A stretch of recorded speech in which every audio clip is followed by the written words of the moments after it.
Hello friends, நான் உங்க ஃபைசல் பேசுறேன். இந்தியாவுக்கு ட்ரெயின் வந்த கதையை பத்தி தெரியுமா உங்களுக்கு? வெள்ளக்காரங்க இந்தியாவில் இருக்க பருத்தியை இங்கிலாந்துக்கு கொண்டு போறதுக்காக தான் இங்க ரயில்வே சேவையே நமக்கு தொடங்கினாங்க. 1845 தான் முதல்ல ஈஸ்ட் இந்தியன் ரயில்வே கம்பெனியை இங்கிலாந்துல அவங்க உருவாக்குனாங்க.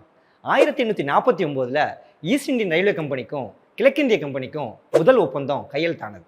வெள்ளக்காரங்க முதல்ல திட்டமிட்டது பம்பாயிலையும் கல்கத்தாவிலையும் தான் முதல் ரயில் பயணத்தை தொடங்கணும்னு திட்டமிட்டாங்க. 1852 கல்கத்தாவுக்கும் பம்பாய்க்கும் 2 கப்பல்கள் லண்டன்ல இருந்து புறப்பட்டு ரயில் இன்ஜினை ஏற்றி கொண்டு வந்தது. அதுல கல்கத்தாவுக்கு வர வேண்டிய கப்பல் திசை மாறி ஆஸ்திரேலியாவுக்கு போனதுனால 1852 ஆண்டு பம்பாய்க்கு வர வேண்டிய குட்வின் கப்பல் சரியான நேரத்துக்கு வந்து சேர்ந்தது. அதனால 1853 ஏப்ரல் 16 போர்பந்தருங்கிற ரயில் நிலையத்திலிருந்து முதல் ரயில் இந்திய மண்ணில் 24 குண்டுகள் முழங்க ஓட தொடங்குனுச்சு. இதுல சுவாரஸ்யம் என்னன்னா, அன்னைக்கு அதை பார்க்க வந்திருந்த பொதுமக்கள் எல்லாரும் பேசிக்கிட்டது என்னன்னு தெரியுமா? இந்த வண்டியில போனா நமக்கு ஆயுஸ் குறைஞ்சிருமா அப்படின்னு பேசிக்கிட்டது தான்.